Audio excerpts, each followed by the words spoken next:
welcome along to Point Blank Music School here in London. My name's Luke Hopper, member of the Point Blank team, and I'm here joined today by DJ, producer, tutor, and one half of Craigs and Parallel, Doug McAvoy, for this week's instalment in Friday Forum Live.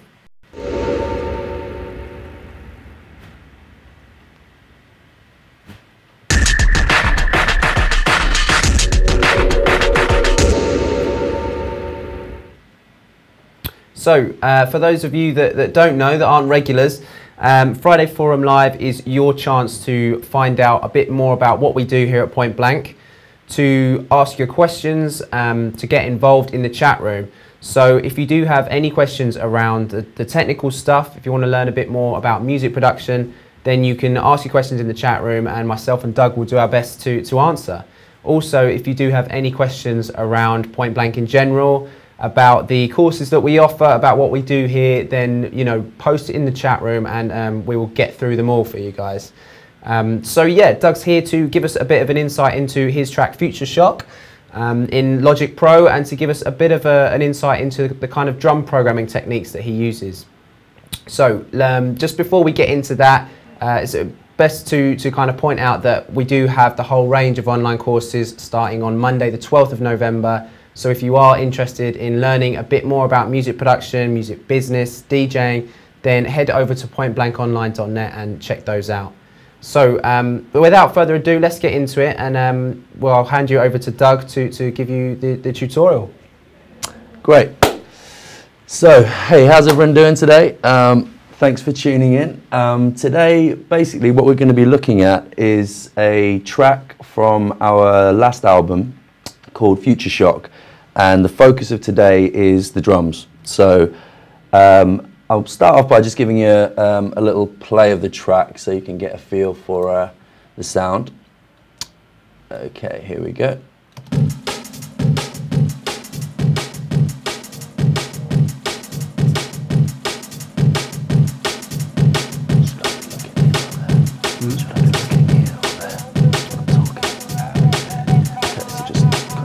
Can they see the screen?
Okay, so there we go, there's the track. It's a pretty straightforward drum and bass track. The kind of idea behind it was to try and recreate a sort of late 90s sort of Ed Rushy optical type vibe.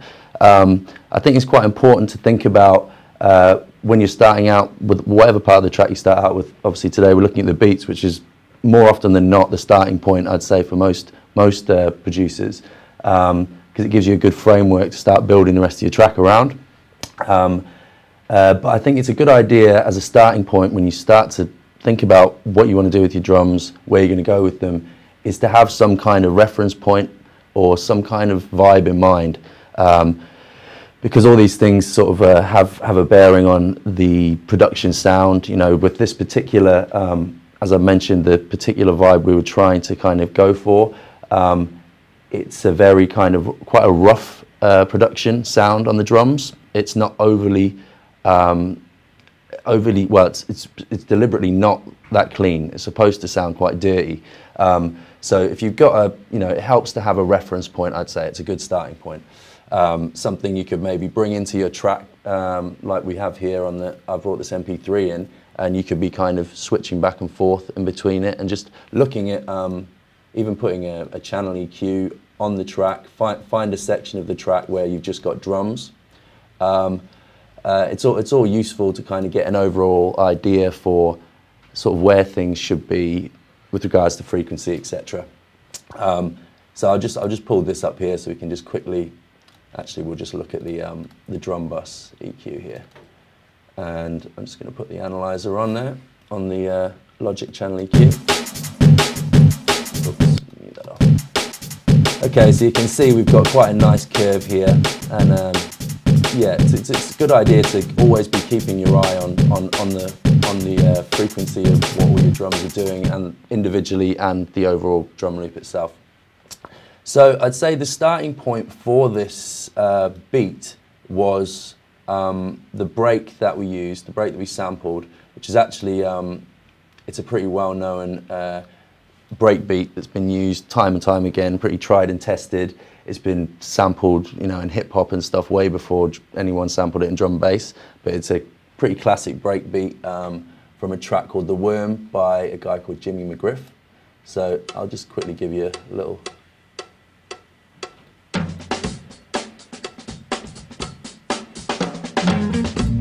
So I'm sure if you're a fan of drum and bass or any sort of breakbeat bass music, you're probably familiar with that particular beat. So what we would have probably done to start off with was found a good sample of the break. I'd like to say it was from a record, but it probably wasn't. It was probably a sample that we acquired somewhere from you know, someone we knew, or wherever you get it from. It's important to build up your own sort of library, I think, of breakbeats as well as single drum hits, so that you've got options when you start coming to layering single hits with with breaks. You want to have as much, you know, as many options as possible. So I can't stress the importance enough of taking time to build your own library of loops, beats, you know, your own sort of your own library you can dive into and sort of audition things as you go. So the elements in this particular break that are from that, in this beat that are from that break we've just listened to, I think it's pretty much just the kick, the snare and the hi-hats. So what we probably would have done is brought the full loop as an audio file into perhaps Recycle or something like that, a program to cut out all the transients, so we've got control over the individual hits separately. We didn't actually use the groove of the original loop. We've literally, so you could just as easily just take an audio, an MP3, chuck it in Logic, and actually just cut out the individual hits you want, which is pretty much what we've done for the purpose of this. Because we're not actually running the loop as a whole at any point. We've got individual control over all the parts. So let's just start breaking it down from the kick onwards. I think another thing that's important to stress is getting the best quality version of whatever. If it is a break you're using as part of your drums, finding the best quality version of that you possibly can. So I wouldn't advise second-hand MP3s that you've acquired somewhere else. I mean, if you can't get you know, the original record that it might be from, perhaps look at finding a good quality MP3 of it and downloading it from iTunes. The better the quality you start out with, the less work you're going to have to do later. I think with most breakbeats, quite a lot of EQing is going to be required anyway, particularly if you're just using those sounds standalone. In this case, we haven't really layered the kicks and snares too much. There's probably been quite a bit of EQing that's gone on before this point, just on the individual hits, using EQ and compression just to shape the actual the envelope of the individual sounds to get the the attack and the release that we want from those particular hits. So let's start off by just having a look at the kick here. All of the pretty much all of the individual layers that I've got running here in this beat in EXS24 samplers in Logic. It's a good sampler to use for separating your drums, because straight away you've got envelope control. You can automate other things like the filter frequency, etc. Yeah, if you're familiar with this sampler, there's a lot you can do, and the more control you have over the individual elements of your drum part, of your drum track, the better. And definitely separating every single hit onto its own channel is very important, so that you can have individual control over volume, EQ, etc. So let's just have a little look into the actual part here, the arrangement of this first layer, the kick drum. So I think it's really important to try and make every part of your drum sound as interesting as possible, even when it's playing by itself. The kick drum here is the overall pattern of this beat is very simple. It's not overcomplicated, but each individual part is doing something important in creating the push and the pull and the groove, and filling out a certain area of the frequency range to give us a nice full sound. So the kick drum here, I'm just going to go into the piano roll here in the Matrix editor, and just have a quick look at the pattern that we've got running here. So for the most part, it's just a really simple two-step pattern with kick on the 1 and halfway in between the 3 and the 4. So we've got two other kind of almost ghost hits, I would call them, which are just kind of adding some dynamic into the overall kick pattern, so that it's not just, it's got a bit of expression. It's not just sort of static and I mean, this is all, some people might prefer that kind of sound, but personally, I like to hear a lot of range in velocity and dynamic within my drums, and that's how you can make a very simple drum beat sound really interesting. So really subtle things, but once all these start to stack up, it creates an overall impression that's really interesting on the ear. So the kick pattern, you can see, is, as I said, very straightforward. We've just used some velocity control. Obviously, another advantage of having the hits in the sampler, we've got velocity control over them, so we can adjust the intensity, the velocity, volume of each hit to create a bit of variation. So even by itself, it's got some character. Okay, so the kick drum itself, as I'd said before, after sampling it from the original break, we probably would have separated it, EQ'd it, compressed it to achieve the sound we were after. I'm not going to go too much into that kind of thing today because we haven't got a lot of time. I just wanted to more look at the different layers, what they do and why they're there. Okay, so the next thing is the snare drum. Now, the snare drum, again, as I said, is from that original break that we listened to. So both of these parts are from that original break.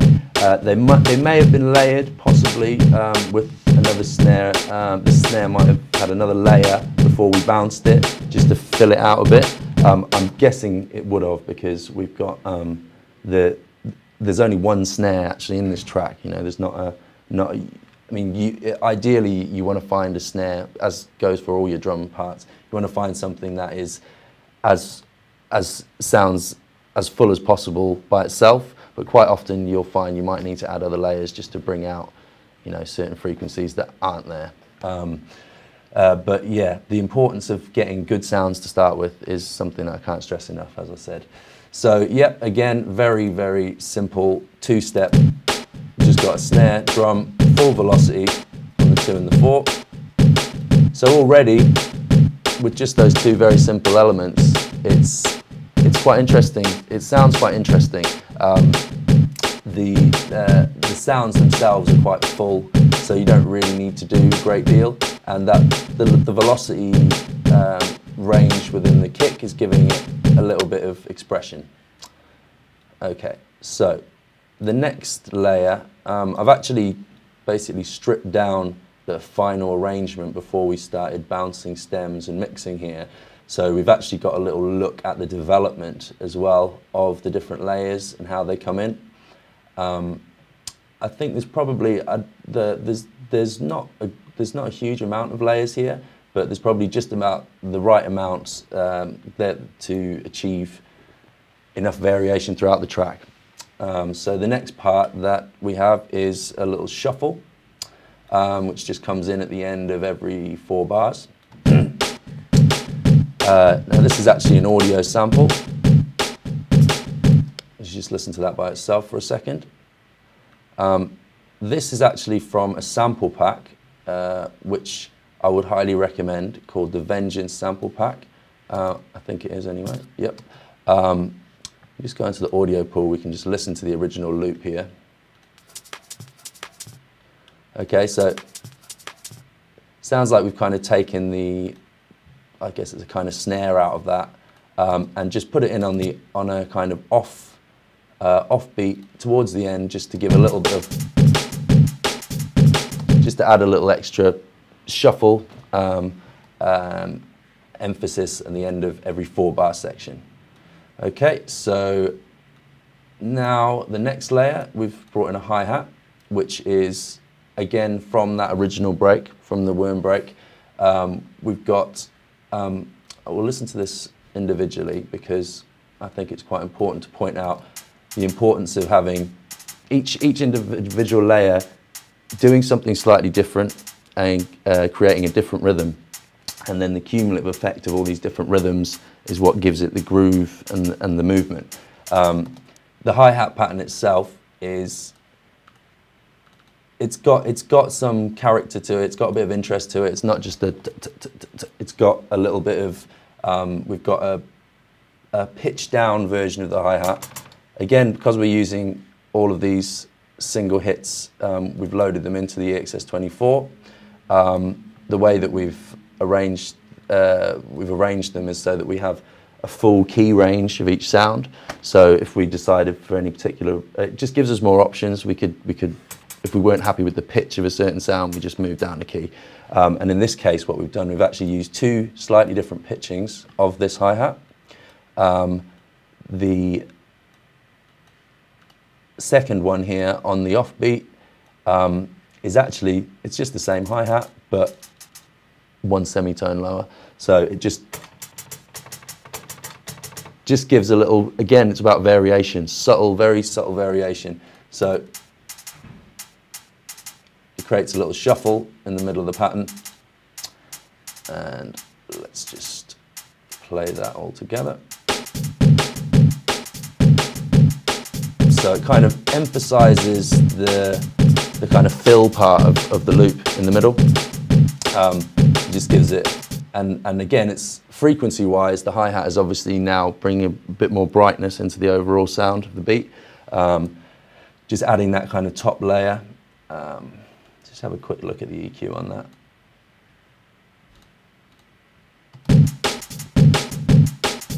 So yeah, it's just giving us that.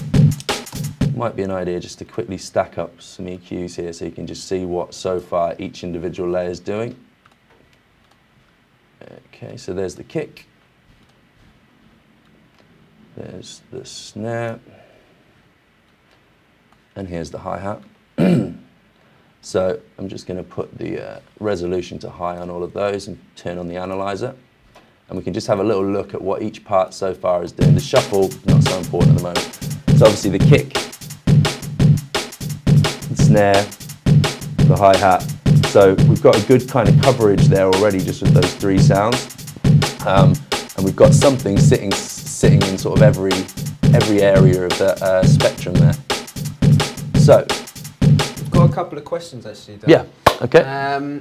So yeah, just before we move on, there's a question from Hugo who's asked, I think when we were kind of listening to the track in full, Yep. he was asking about the bass that you're using. You know, it's a pretty powerful bass, and saying, is it right that that's probably only going to work with a slightly less subby kick? In this particular track, I think you have to make a decision when it comes to your. I mean, that's one of the biggest issues in getting drum and bass tracks to sound right, because obviously it's the bass is very important. You kind of have to either make a compromise. You know, if you're going to go for a kick that is very bassy and has a lot of bottom end, you might have to think about the positioning of your the kicks so that it reduces conflict with your sub bass. I mean, it's the sub that's gonna interfere with the kick. I think in this particular track, the kicks are quite sparse, and the actual, I mean, it is quite a boomy kick, probably a bit boomier than we would usually use, but that's kind of what gives its character, I think, this track. So I don't think we would have had too much of a battle with the sub and the kick. I think the main area that you have to worry about is kind of below sort of 50 hertz, and as a rule, I would cut that frequency range out of everything in my track apart from the sub bass. Even sounds where you might not think there's anything actually happening in that area, there more often than not there is, and even if it's inaudible, you can't necessarily hear it, it's there. And the cumulative effect of 60 tracks or whatever you end up with your arrangement, with that teeny little bit of extra frequency content in that area, is going to create, it's going to muddy up and cloud up your mix. So I'd say a good rule of thumb is just to cut everything below there, apart from your sub.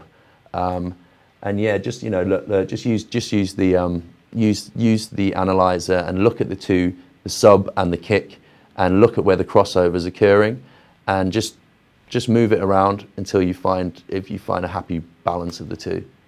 Cool. Yeah. Yeah, I hope that answers your question, Hugo. We've got another one from Mihal, who's asked. He said that you mentioned slightly earlier about kind of starting with the drums, but he said he's heard quite a few people talking about starting with a bass line or some kind of melody. He's asked, as a beginner, do you have any pointers on what to start with? I guess it kind of varies. It does, and it kind of just depends where the inspiration from the track comes from, I guess, what you end up starting with. Sometimes, you might just be playing around with some chords, and then that gives you an idea for some other percussion, then your drums come after that. Personally, I would usually start with drums, even if I had an idea for the vibe of the track I wanted to write musically. I would probably, before I actually started programming any notes, and this is why it's kind of quite important, I think, and can kind of make things, you can kind of complicate things sometimes if your starting point is, for instance, your bass line, then everything else is basically, that's kind of takes the lead, and then your track is kind of going to be is going to develop around whatever that first part is you put in. Now, the benefit, I would say, of putting your drums in first, particularly in any kind of music, any kind of dance music, I would say, particularly where the drums and the bass are so important to the overall track. I mean, any good sort of drum and bass track should be able to listen to just the drums and the bass by themselves, and it sounds massive. If you start off with your drums and you get the sound of those right, then you're kind of balancing everything else around that. I would say drums and then bass, ideally, because those are the two most important elements. So if you get those two things in there first at the forefront, then you're kind of fitting things around that, rather than, let's say, if you started with some chords or a musical sample, that's then going to dictate the choices you make from that point on with regards to everything else. And I'd say the most important thing should come first. And when we're talking about drum and bass, I think it's fairly, I think it's fair to say the drums and the bass are the most important thing. So I would say start with your drums, gives you a rhythm, gives you a nice template, backbone, and the drums and the bass in any kind of music are what gives it its groove and the rhythm. So it's really important that those two elements are as strong as possible by themselves, and I think the best way to ensure that is to start the process with those particular parts. Cool. We've had a couple of questions about breaks in particular. One, we've got Pyro Ghost, who's asked how you would go about getting the kicks and snares sounding so punchy in the mix in terms of like processing an old break. I guess, do you have any kind of tips about the processing? It's going to vary on the sort of frequency content of the break that you're using. I think breaks are great because they've got a real sort of human feel to them, and you've got that kind of organic sound, and you've got the kind of the looseness and something that makes it sound. It gives a warmth and an energy to the overall sound of the break. But quite often, production-wise, they need a lot of work. Quite often they're very noisy, might have lots of rumble. There might not be clarity where it's needed. So I think really the key is, I think most of the time people are going to layer stuff under the break to reinforce the important parts, or the parts they want to bring out the most. But in the case of this track, it is just that the kick and the snare here, when you listen to them, they're recognisably from that the original break I played. But as I said, I would imagine, unfortunately, I couldn't really go further back into the project than this. But they've been layered, I would say, with something probably an analog, like a classic drum machine kick, and possibly for the snare as well. Something really, the best advice I give you with regards to that is just to look at each. If you're going to use a break, cut out the different parts that you want to use, maybe the kick, the hi-hat, the snare, maybe the side snare, the shuffle bit in the middle, and analyze them. Look at them. Look at the frequency content of each part, and then you start to get an idea for where you might be lacking. I mean, the more you work with drums, and you're gonna start to be able to kind of tell that pretty much just by using your ears. But it's always useful to have that. I think it's really important when you're kind of getting your head around EQing and mixing drums right, is understanding what they look like and what they're actually doing and where they sit in the frequency range. So yeah, I guess really it's the processing that would be most commonly used on the drum hits themselves once you cut them out would be EQing, more often than not subtractive EQing, rather than, I mean, I don't like to gain too much on EQs. If the content that I'm after isn't there to start with, I'll go back to the drawing board and find another sound that is fuller and has more of what I want to start with, so that I'm not, because in effect what I'm doing, if I'm actually boosting EQ, I'm not really adding, I'm just turning up frequencies that are already there. So if there is a severe, lack in a certain area, a good thing to do is get a good snare, cut a snare out of a track that you think is really well produced, use that as a template, have that in one analyzer, have your snare in the other, and just be comparing them and looking, okay, I'm lacking quite a lot here, so that might be a point where you decide, okay, I should find something else, or add another layer that has more of that content. So try and kind of recreate the shape that you're seeing in the analyzer. Is probably a good way to go. But it's EQ, the typical things is EQ, compression, and saturation is something else that we use quite a lot, just to warm sounds up and to give a bit of kind of overdriven, distorted feel, but a controlled, distorted feel, and just add some grain to it. But yeah, it's all about, I would say, analyzing stuff as much as you can, but a combination of EQ, compression, and saturation, that's probably the most common chain of insert effects to use. Whatever particular plugin you use, just pick one and learn how to use it well, and then you can test other ones out later. But yeah, I don't. It's important as well, I think, to point out that I wouldn't say there's any magic. Obviously, everyone has their preferences when it comes to the types of EQs, compressors they use, but fundamentally, just learn how to use one. Even just learn how to use the Logic one, and then you can try other ones out. Great advice. That helps. Yeah, definitely. Okay, cool. We've still got a few questions coming in, which we will try and get through. But I think for now, let's jump back into the future shot, and yeah, keep them coming in. Keep posting in the chat room.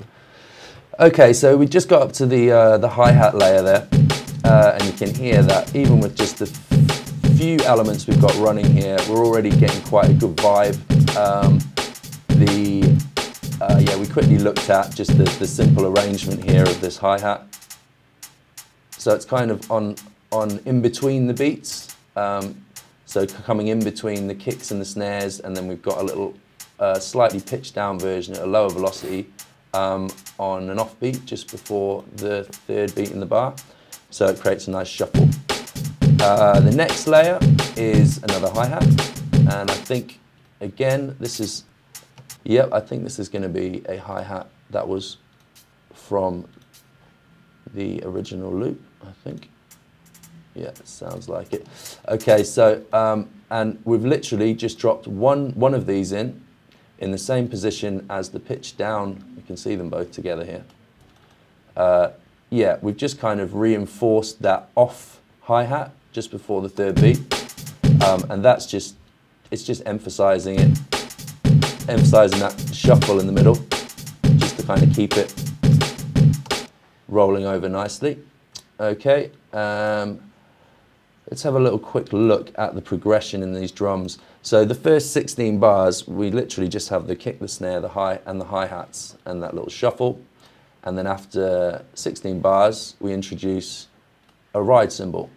So as I'd said before, we had a quick look at what each of these things is doing with regards to filling out the frequencies in the overall drum track. The ride is sits right on top and gives us a nice kind of bright, airy sort of layer to our drums, kind of sparkle. Let's just have a quick listen to that by itself. So it's a very, very simple pattern on here. It's literally just 4 to the, 4/4 kind of on every beat. So it just keeps the beat driving forward. So that's probably the most kind of static kind of layer so far. There's not really any much going on. It's more about adding another layer to the sound and adding more rhythm, this part. This is more just about creating an overall sound. And then we have, again, it's probably worth having a quick look. I don't think a great deal's been actually done within the samplers of all these individual hits, but having it in the sampler gives us the option there. If we do decide that the release on the ride is too long, or the attack's not is too brittle, too aggressive, we've got all those parameters there that we can tweak to get the sound we want. So the second ride layer is, again, a very straightforward, but this time it's on the 8th notes. So we've got 8 in every bar. There's actually no velocity variation at all on this. I think we probably wanted it to be quite, just straight and kind of monotonous. But it's got this particular ride. Again, if we look at the frequencies here, it's providing another kind of frequency layer. It's got a kind of really high-end ring to it, which will I think it kind of helps to gel all the sounds together, to have some parts of the percussion that have a nice long kind of release on them. The other thing that's giving us that is a slight touch of reverb, which is being the entire drum bus is being sent to a touch of reverb. Again, that's gonna get rid of the any unnatural silences in between drum hits, which immediately you're gonna make it's not gonna sound authentic. But the ride could do that by itself, really, because it's filling in all the gaps. If you listen to it by itself, Let's just have a quick look on the EQ there. So this has had a little boost up here in the higher sort of higher mids and top range here. Let's just have a quick look at what it's doing. Yeah. So now we have sort of 6 main layers. I mean, the shuffle is quite a minor little detail, but the constant layers that we've got running, we've got 6 layers there now, and overall we've got a pretty full sound. If I look at the, I'll just pull up the mixer here a second. Always have a designated bus for your drums, and again, that's going to help you not only in the sense that you've got one fader that you can control, you know, the volume level of the overall drum mix. It's going to allow you to apply a few processes that will also help to gel the whole thing together. Sometimes overall compression on the bus will help to do that, or a reverb. Also, it's quite good I mean, there's lots of reasons for having your drums bussed. It's good to be able to look at the overall EQ of the full drum mix as well. I've got a EQ on here. I'm just analyze. So yeah, we can see we've got a really nice kind of slope here. This is the whole drum mix we're looking at now. The other thing that was on this bus, actually, you know what, I'm going to come back to the bus in a minute. Let's just finish going through the individual hits first. So the only reason I kind of talked about the bus there was talking about gelling all your sounds together, which is kind of, this ride does that in a sense, because it fills out the spaces.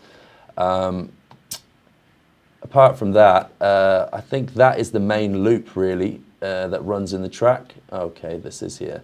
So the ride, and then we've got 2 further layers. One which is a shaker, which I think is a really important part of a drum track. It gives it some kind of urgency. If you have a shaker pattern, or it doesn't have to be a shaker, something on the 16ths, on every 16 in a bar. This is a loop actually, so we can't really see that how many notes there are here, but there's a shaker here on every 16 of the bar. So it adds a kind of urgency, and it kind of makes things feel like the momentum's picking up, and there's kind of it kind of hints at, it just raises the energy levels a bit. I mean, we can hear when the shaker comes in. It's actually quite subtle, this shaker, but it just adds a bit more pace. Okay, so it's just kind of, and again, quite a nice light sound, but it just adds another rhythm that wasn't there already. Up until now, we've only had sort of the notes that were closest together were the 8 notes on the ride, on that second ride.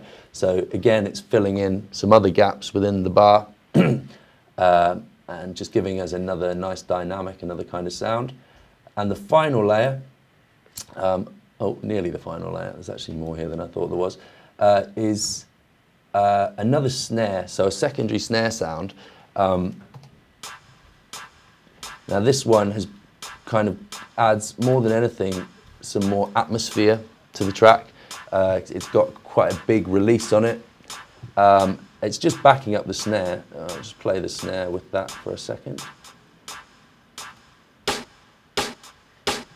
There is a little kind of an extra hit in there too, which I think is emphasizing that offbeat before the 3rd beat that we looked at before.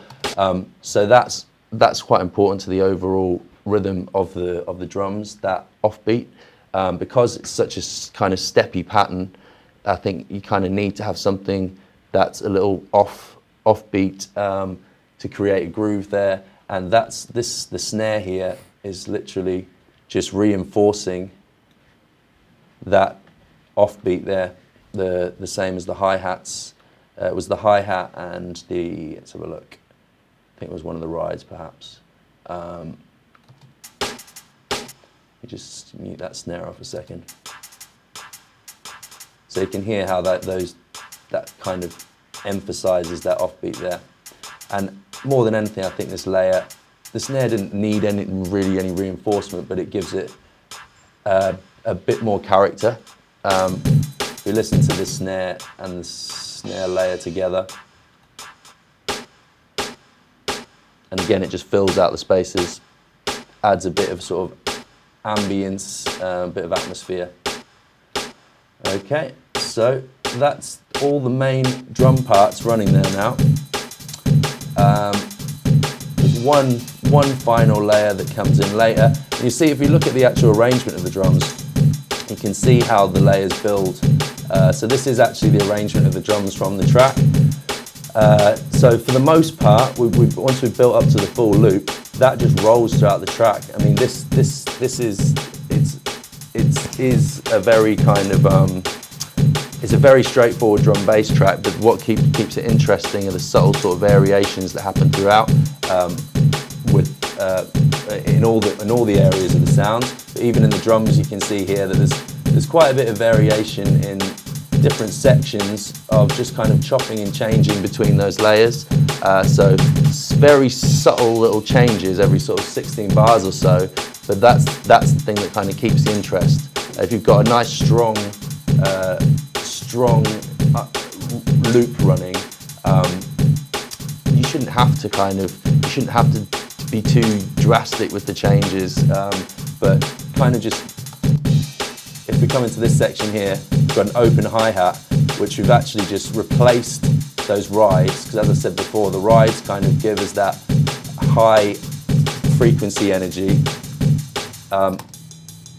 So I guess we decided just to open it out. We've kind of replaced that frequency area with this open hi-hat in this section, and that just, by taking the initial layers that were doing that in the beat away and bringing that in, it just kind of opens the whole thing out a bit and just adds a little bit of more interesting development.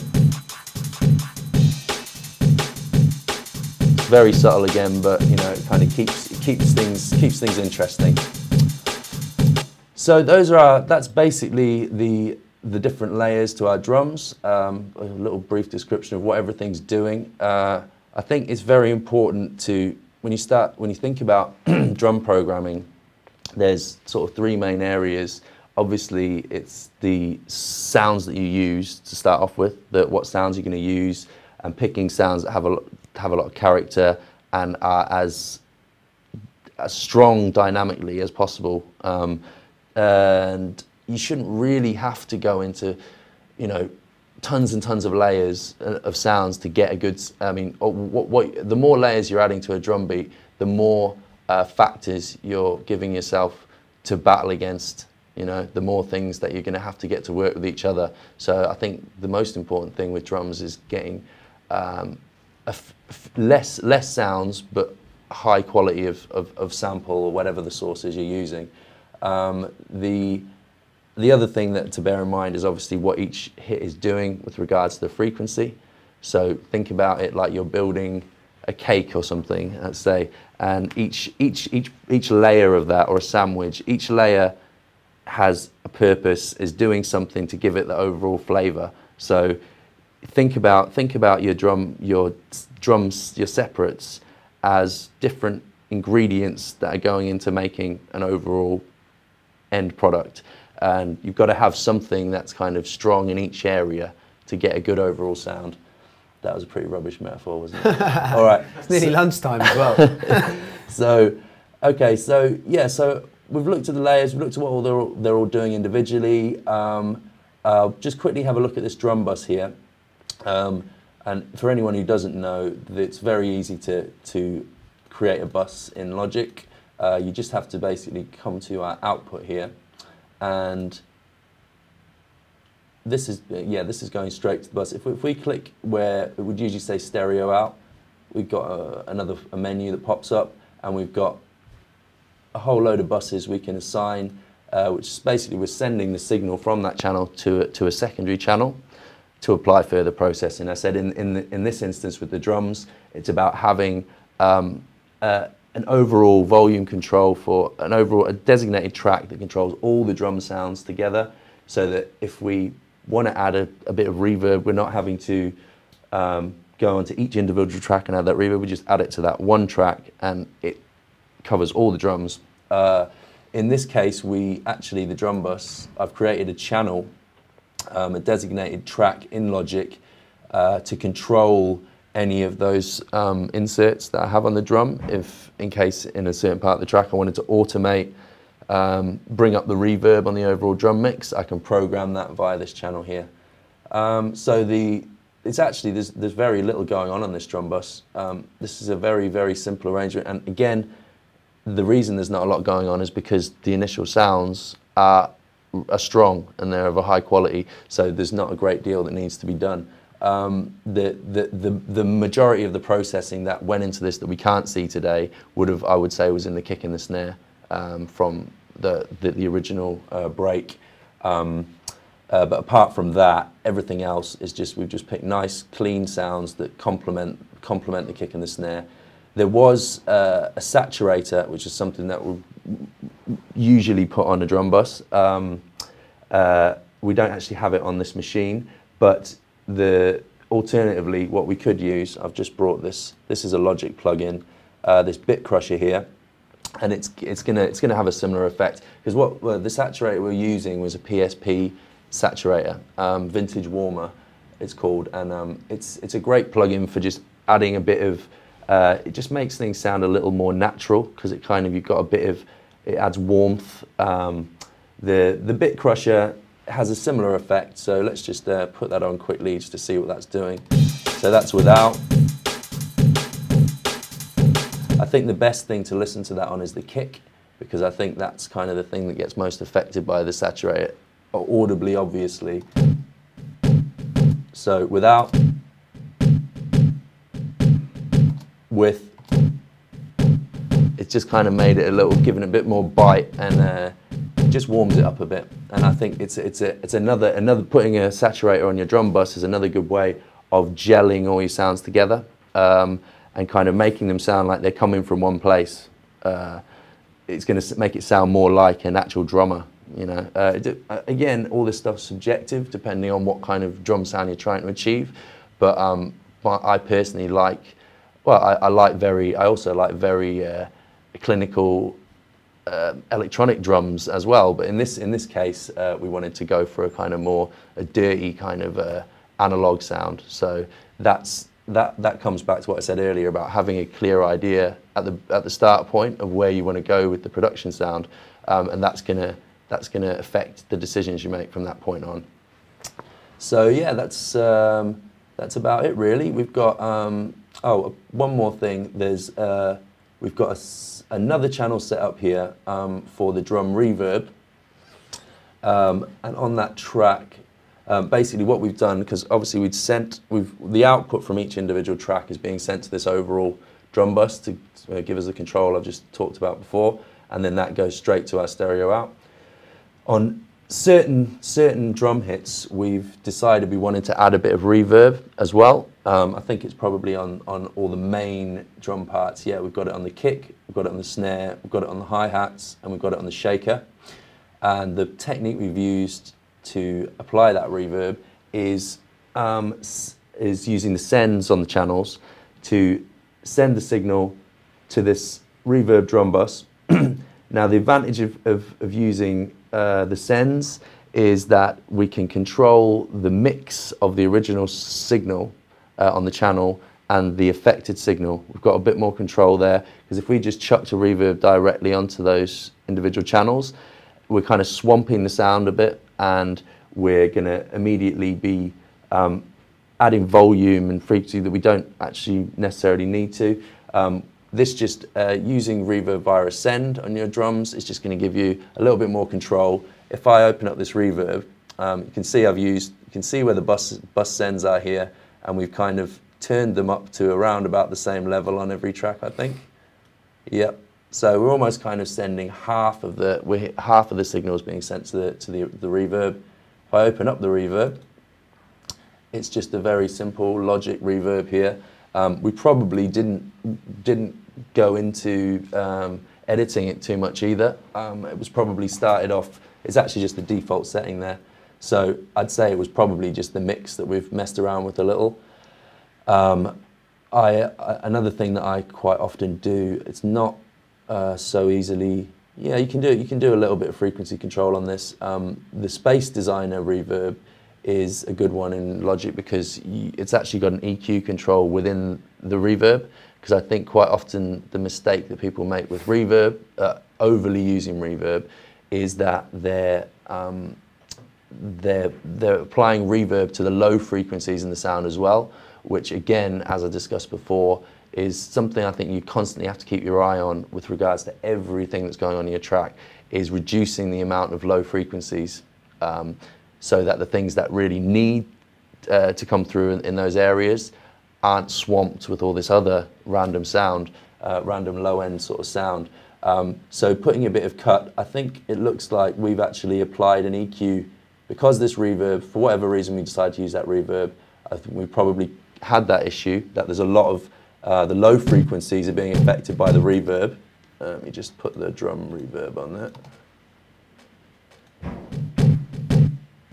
Okay, so what we've then done is we've applied an EQ after the drum bus and just cut a load of frequencies out there that we don't want the reverb to come through on.